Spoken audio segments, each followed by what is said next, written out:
Hello, എല്ലാവർക്കും നമസ്കാരം. പത്തരമാറ്റിൽ ഇനി വരാൻ പോകുന്ന ഒരു ത്രില്ലിംഗ് ആയിട്ടുള്ള അടിപൊളി എപ്പിസോഡിനെ പറ്റിയാണ് ഈ വീഡിയോയിൽ ഞാൻ പറയാൻ പോകുന്നത്. ചാനൽ നിങ്ങൾ സബ്സ്ക്രൈബ് ചെയ്യാതെയാണ് കാണുന്നത് എന്നുണ്ടെങ്കിൽ തീർച്ചയായും ഒന്ന് സബ്സ്ക്രൈബ് ചെയ്യുക. മാത്രമല്ല എൻ്റെ ചാനലിൽ ഇതുപോലുള്ള വീഡിയോസ് ഞാൻ അപ്ലോഡ് ചെയ്തിട്ടുണ്ട്. കാണാൻ താല്പര്യമുണ്ടെങ്കിൽ ഒന്ന് തീർച്ചയായും ചെക്കൗട്ടൂടെ ചെയ്യുക. രാവിലെ എണീറ്റ് ഓഫീസിലേക്ക് പോകാൻ ആദർശ് റെഡിയാകുമ്പോഴാണ് നയന റൂമിലേക്ക് കയറി വരുന്നത്. ആദർശ് ഇത് കണ്ട ഉടനെ തന്നെ നയനയോട് ചോദിക്കുന്നു, നയനെ, നീ എൻ്റെ കൂടെ ഇന്ന് ഓഫീസിലേക്ക് വാ. അമ്മ പറഞ്ഞതല്ലേ നിന്നോട് ജോലിയൊന്നും ചെയ്യേണ്ട എന്ന്. എന്നാൽ നയന ഇതിന് മറുപടിയായി പറയുന്നു, ഏയ് അതൊന്നും വേണ്ട ആദർശേട്ടാ, എല്ലാം ഒന്ന് കലങ്ങി തെളിഞ്ഞ് വരുന്നതേ ഉള്ളൂ ഇവിടെ. ഇനി ഇതിനിടെ വെറുതെ അമ്മയ്ക്ക് ഇഷ്ടമല്ലാത്ത കാര്യങ്ങൾ നമ്മൾ ചെയ്യാൻ നിൽക്കണ്ട. എന്തായാലും ഞാൻ വിളിച്ചാൽ നീ വരില്ലല്ലോ, നീ ഇവിടെ തന്നെ ഇരിക്കുക. ഇങ്ങനെയെല്ലാം പറഞ്ഞുകൊണ്ട് ആദർശ് താഴേക്ക് ഇറങ്ങി പോവുകയാണ്. താഴേക്ക് ഇറങ്ങി വന്ന ആദർശിനെ കണ്ട് ദേവയാനി ചോദിക്കുന്നു, മോനെ, നീ ഇറങ്ങാറായോ? അതെ അമ്മേ, ഞാനിന്ന് നേരത്തെ ഇറങ്ങുവാണ്. ഇന്ന് കുറച്ചധികം തിരക്കുണ്ട് ഓഫീസിൽ. നമുക്കിന്ന് കോടികളുടെ ബിസിനസ്സാണ് നടക്കാൻ പോകുന്നത്. ഇത് കേട്ട ദേവയാനി പറയുന്നു, ആഹാ, ഇന്നപ്പം നല്ല ദിവസമാണല്ലോ. ഡിസൈൻസ് ഒക്കെ റെഡിയായ മോനെ? ദേവയാനി ചോദിക്കുന്നു. ഇത് കേട്ട ആദർശ് തിരിച്ച് മറുപടിയായി പറയുകയാണ്, ഡിസൈൻസ് ഒക്കെ ഓഫീസിൽ പവിത്ര റെഡിയാക്കിയിട്ടുണ്ട് അമ്മേ. പിന്നെ അത് മാത്രമല്ല, വയ്യാതിരുന്നപ്പോൾ പോലും നയന എനിക്ക് കുറച്ച് ഡിസൈൻസ് ഒക്കെ ചെയ്ത് തന്നിട്ടുണ്ടായിരുന്നു. അവർക്കിഷ്ടപ്പെട്ടത് ഏതാണെന്ന് വെച്ചാൽ അവർ എടുത്തോട്ടെ, ഇല്ലെങ്കിൽ ഈ ഓർഡർ മൊത്തമായി ക്യാൻസൽ ചെയ്യേണ്ടി വരും. അപ്പോൾ ദേവയാനി പറയുന്നു, അതിൽ നിൻ്റെ ഭാര്യയുടെ കണ്ണുണ്ടല്ലോ, അവളെന്തോ വലിയ ഡിസൈനറൊക്കെ അല്ലേ, അതുകൊണ്ട് പറഞ്ഞതാ. ഇത് കേട്ട ആദർശ് ഉടനെ തിരിച്ച് പറയുന്നു, അമ്മേ, കോടികളുടെ ബിസിനസ്സാണ് നയന കാരണം നമ്മുടെ കമ്പനിക്ക് ഉണ്ടായത്. അതുകൊണ്ട് തന്നെ എനിക്ക് അവളിൽ നല്ല വിശ്വാസമുണ്ട്. അമ്മ എന്നെ അനുഗ്രഹിക്കണം. ഇങ്ങനെയെല്ലാം പറഞ്ഞുകൊണ്ട് ആദർശ് നടക്കാൻ തുടങ്ങുന്നു. എന്നാൽ നടക്കാൻ തുടങ്ങുമ്പോൾ ദേവയാനി പിന്നിൽ നിന്ന് വിളിക്കുന്നു, അല്ല മോനെ, നിനക്ക് നയനെ കൂടെ കൂട്ടി ഓഫീസിൽ പൊക്കൂടെ? ഇത് കേട്ട ആദർശ് തിരിച്ച് മറുപടിയായി പറയുന്നു, ഇല്ല അമ്മേ, ഞാൻ അവളെ വിളിച്ചതാ, എന്നാൽ അവൾ വരുന്നില്ലെന്ന് പറഞ്ഞ് ഒഴിവായി. ആദർശ് പോകാൻ ഒരുങ്ങുമ്പോൾ ദേവയാനി ചോദിക്കുന്നു, അതെന്താ അങ്ങനെ? അവളല്ലേ ഡിസൈൻസ് എല്ലാം വരച്ചത്. അവൾ ചെയ്ത ഡിസൈൻസ് അവൾ തന്നെയല്ലേ പ്രസൻറ്റ് ചെയ്യേണ്ടത്. ഇനി അതുമല്ല, അതിൽ എന്തെങ്കിലും തെറ്റുകളുണ്ടെങ്കിൽ അവൾ തന്നെ വേണ്ടേ നേരിട്ട് വന്നത് കറക്റ്റ് ചെയ്യാൻ. അപ്പോൾ ആദർശ് പറയുന്നു, അതെ അമ്മേ, അവൾ വന്നായിരുന്നു നന്നായിരുന്നു. പക്ഷേ അമ്മ വഴക്ക് പറയും എന്ന് വിചാരിച്ചാണ് അവൾ വരാത്തത്. എന്നെ ആലോചിച്ച് എന്തിനാ അവൾ വെറുതെ വരാതിരിക്കുന്നത്? ഞാൻ അവളുടെ ഇഷ്ടങ്ങൾക്കൊന്നും ഒരിക്കലും തടസ്സം നിന്നിട്ടില്ല, ഇനി നിൽക്കാനും പോകുന്നില്ല.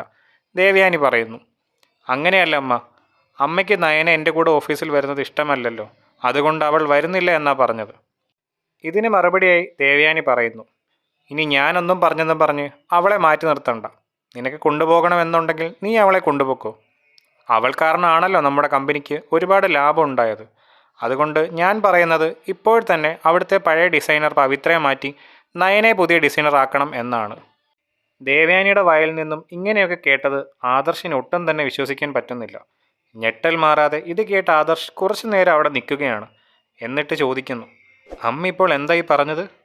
അപ്പോൾ ദേവയാനി പറയുന്നു, എനിക്ക് ഒരു കാര്യം ഒരു പ്രാവശ്യമേ പറയാൻ താല്പര്യമുള്ളൂ. നിനക്ക് വേണമെങ്കിൽ നിന്റെ ഭാര്യ ഇപ്പോൾ തന്നെ ഓഫീസിൽ കൊണ്ടുപോകാം. ഇങ്ങനെയെല്ലാം പറഞ്ഞുകൊണ്ട് തന്നെ ദേവയാനി അകത്തേക്ക് കയറിപ്പോകുന്നു. ഇതെല്ലാം കേട്ട ആദർശിന് വളരെയധികം സന്തോഷമാവുകയാണ്.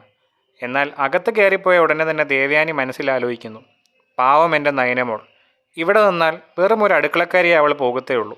എന്നാൽ ഓഫീസിലാണെങ്കിൽ അത്രയ്ക്ക് കനത്തിലുള്ള ഭാരമുള്ള പണിയൊന്നും ചെയ്യണ്ട. അവിടെ ചെന്നാൽ ഡിസൈൻസ് വരച്ചാൽ മാത്രം പോരെ. പിന്നെ അത് തന്നെയാണല്ലോ നയനമോൾക്കും ഏറ്റവും ഇഷ്ടമുള്ളത്. എന്തായാലും നയനമോളുടെ ഇഷ്ടങ്ങൾ എന്താണോ അതൊക്കെ തന്നെ നടക്കട്ടെ. പക്ഷേ ഇതെല്ലാം കണ്ടുകൊണ്ട് ജാനകി അവിടെ നിൽപ്പുണ്ടായിരുന്നു. ഇതെല്ലാം കണ്ട ഉടനെ ജാനകി മനസ്സിൽ ആലോചിക്കുകയാണ്, ഇതെന്താ ഏട്ടത്തിക്ക് വട്ടായോ? ഒറ്റയ്ക്ക് നിന്ന് എന്തൊക്കെയോ സംസാരിക്കുന്നത്. അല്ലെങ്കിലും കുറച്ച് ദിവസങ്ങളായിട്ട് ഏട്ടത്തിക്ക് എന്തൊക്കെയോ മാറ്റങ്ങളുണ്ട്. ഇത്രയും നാൾ നയനയോട് ഒടുക്കത്തെ വെറുപ്പായിരുന്നു. എന്നാൽ പെട്ടെന്ന് തേണ്ട രണ്ടുപേരും അടയും ചക്കരയും പോലെയല്ലേ ഇപ്പോൾ ഉള്ളത്. എന്തായാലും ആ നശിച്ചവളുടെയൊക്കെ ഒരു ഭാഗ്യം. ഇതേ സമയം ആദർശ് തിരിച്ച് സന്തോഷം കൊണ്ട് നയനയുടെ അടുത്തേക്ക് ഓടി ചെല്ലുന്നു. ആദർശിനെ കണ്ടതും നയനെ ചോദിക്കുന്നു, എന്താ ആദർശേട്ടാ, ഓഫീസിൽ പോയില്ലേ? എന്തോ അർജൻറ്റ് മീറ്റിംഗൊക്കെ ഉണ്ടെന്ന് പറഞ്ഞിട്ട് എന്താ ഇപ്പോഴും ഇവിടെ തന്നെ നിൽക്കുന്നത്? അതെ, ക്ലയൻസൊക്കെ ഉണ്ട്, പെട്ടെന്ന് പോകണം. പക്ഷേ ഇന്ന് എന്തായാലും നിന്നെ കൂടെ കൊണ്ടുപോകണമെന്നാണ് ഞാൻ കരുതുന്നത്, ആദർശ് പറയുന്നു. എന്താ ആദർശേട്ടാ ഈ പറയുന്നതെല്ലാം? ഇതൊന്നും അമ്മയ്ക്ക് ഇഷ്ടമാകില്ല എന്നറിയില്ലേ? ആദർശേട്ടൻ പെട്ടെന്ന് തന്നെ ഓഫീസിലേക്ക് പോകാൻ നോക്ക്, നയന പറയുന്നു. എന്നാൽ ആദർശ് ഇതിന് മറുപടിയായി പറയുകയാണ്, അതൊന്നും അല്ല നയനെ, നീ ഉണ്ടെങ്കിൽ മാത്രമേ ഞാൻ ഇന്ന് ഓഫീസിൽ പോകുന്നുള്ളൂ.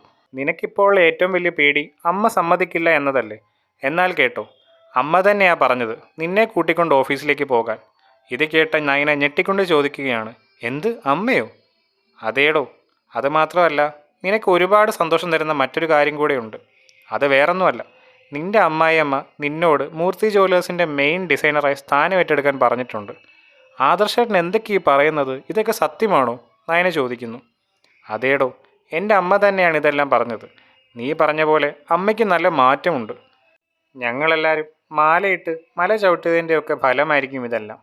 ഇന്ന് മുതൽ പവിത്രയല്ല, പകരം നീയാണ് അടുത്ത മെയിൻ ഡിസൈനർ. സന്തോഷമായില്ലേ? ഇതെല്ലാം കേട്ട നയനയ്ക്ക് ഒരുപാട് സന്തോഷമാവുന്നു. ഇത് സ്വപ്നമാണോ അതോ യാഥാർത്ഥ്യമാണോ എന്ന് പോലും നയനയ്ക്ക് തിരിച്ചറിയാൻ കഴിയുന്നില്ല. സന്തോഷം കൊണ്ട് തുള്ളിച്ചാടി നിൽക്കുന്ന നയനയോട് പെട്ടെന്ന് റെഡിയാകാൻ ആദർശ് പറയുന്നു. ഇപ്പോൾ തന്നെ ലേറ്റായി, പെട്ടെന്ന് ഓഫീസിലേക്ക് പോകണം.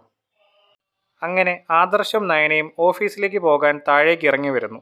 മുത്തശ്ശിയുടെയും മുത്തശ്ശൻ്റെയും ഒക്കെ അടുത്ത് അനുഗ്രഹം വാങ്ങിച്ച് നയന കാര്യങ്ങളെല്ലാം തുറന്നു പറയുകയാണ് എല്ലാവരോടും.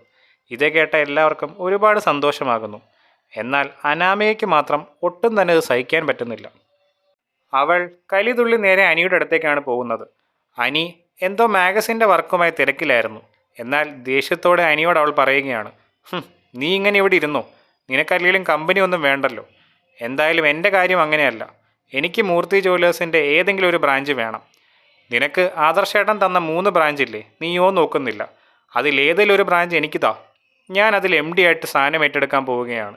ഇങ്ങനെയൊക്കെ അനാമിക അനിയോട് പറയുകയാണ്. ഇത് കേട്ട അനി അവളെ കളിയാക്കുന്നു. എന്നിട്ട് പൊട്ടിച്ചിരിച്ചുകൊണ്ടാണ് പറയുന്നത്, എന്തൊക്കെ വിവരക്കേടാ നീ വിളിച്ചു പറയുന്ന അനാമികയെ? അതിനുള്ള യോഗ്യത നിനക്കില്ല എന്നുള്ള കാര്യം നിനക്കറിയാലോ. അല്ല, നിൻ്റെ അച്ഛന് കുറേ കമ്പനി ഉണ്ടെന്നല്ലേ പറഞ്ഞത്? അവിടെ എവിടെയെങ്കിലും പോയി MD ആയിട്ട് നീ ഇരുന്നു. ഇതെല്ലാം കേട്ട് നല്ലപോലെ അനാമിക്ക് ദേഷ്യം വരുന്നു. അവൾ പറയുന്നു, അവളില്ലേ നയന, അവൾ ഇന്ന് മുതൽ മെയിൻ ഡിസൈനറായിട്ട് ചാർജ് എടുക്കാൻ പോവുക. എന്ത് യോഗ്യത അവൾക്കുള്ളത്? ഇത് കേട്ട അനി പറയുന്നു, എന്തായാലും നിന്നേക്കാളും 4 ഇരട്ടി യോഗ്യതയുണ്ട്.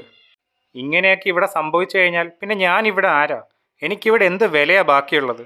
അനാമിക ദേഷ്യത്തോട് അനിയോട് ചൂടായി പറയുന്നു. എന്നാൽ ഇതെല്ലാം കേട്ട അനിക്ക് ഒരുപാട് സന്തോഷമാവുകയാണ്. എന്നിട്ട് അനി മനസ്സിൽ ആലോചിക്കുന്നു, എന്തായാലും നല്ലതായി. ഇതെല്ലാം നേരത്തെ ഇവിടെ നടക്കേണ്ടതായിരുന്നു. നയനേടത്തി മെയിൻ ഡിസൈനർ ആയതിൽ എനിക്ക് നല്ല സന്തോഷമുണ്ട്. ഇങ്ങനെയെല്ലാം പറഞ്ഞുകൊണ്ടിരിക്കുന്ന അനിയെ കാണിച്ചുകൊണ്ടാണ് ഈ എപ്പിസോഡ് ഇവിടെ അവസാനിക്കുന്നത്.